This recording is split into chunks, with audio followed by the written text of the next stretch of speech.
पाहुनिया ग्रंथ करावे कीर्तन, तेव्हा आले जाणून फळ त्यांचे,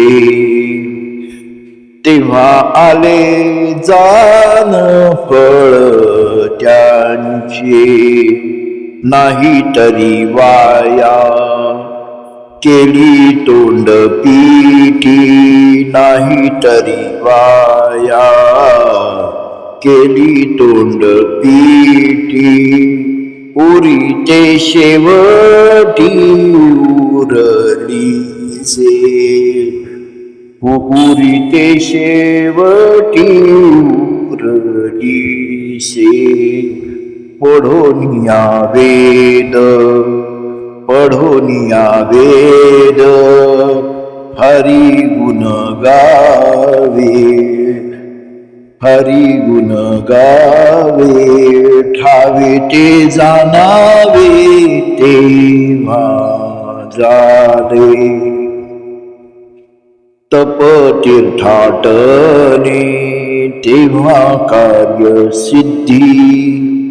स्थिर राहे बुद्धी हरीच्या नामे, स्थिर राहे बुद्धी हरीच्या नामे. योग यज्ञादिक काय दान धर्म, याग यज्ञादिक काय दान धर्म. तरी फळ नाम कंठी राहे, तरी फळ नाम कंठी राहे. तुका म्हणे नको काबाडाची भाभरी, पळो सार धरी हेची एक. अर्थ: ग्रंथाला प्रमाण धरून कीर्तन करावं, ग्रंथाचा अभ्यास करावा व नंतर कीर्तन करावे. कीर्तन करताना देवाविषयी आवड निर्माण झाली व समाजात परिवर्तन झाले तर समजावे की आपण केलेल्या ग्रंथाचा अभ्यास फळाला आला आहे. जर ग्रंथाला प्रमाण धरून कीर्तन केले तरच उपयोग आहे, नाहीतर ग्रंथ प्रमाण धरले नाही आणि कीर्तन केले तर त्याचा काहीही उपयोग होणार नाही. शेवटी आपल्याला त्याचा त्रासच भोगणे शिल्लक राहील.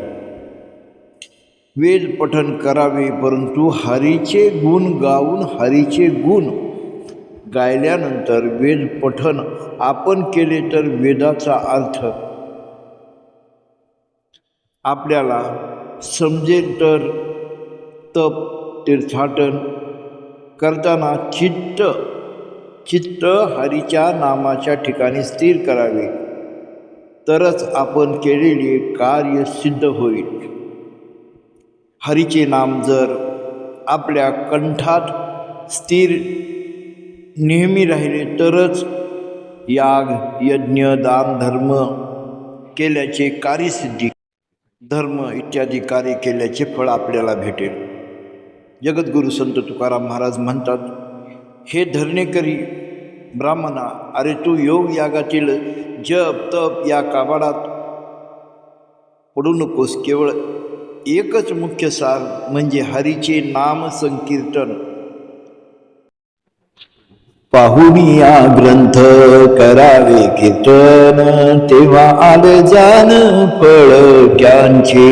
नाही तरी वाया केली तोंड पिठी, उरी ते शेवटी उरलीसे. पढोनिया वेद हरी गुण गावे, ठावे ते जाणावे तेव्हा झाले. तप तीर्थाटने तेव्हा कार्यसिद्धी, स्थिर राही बुद्धी हरीच्या नामे.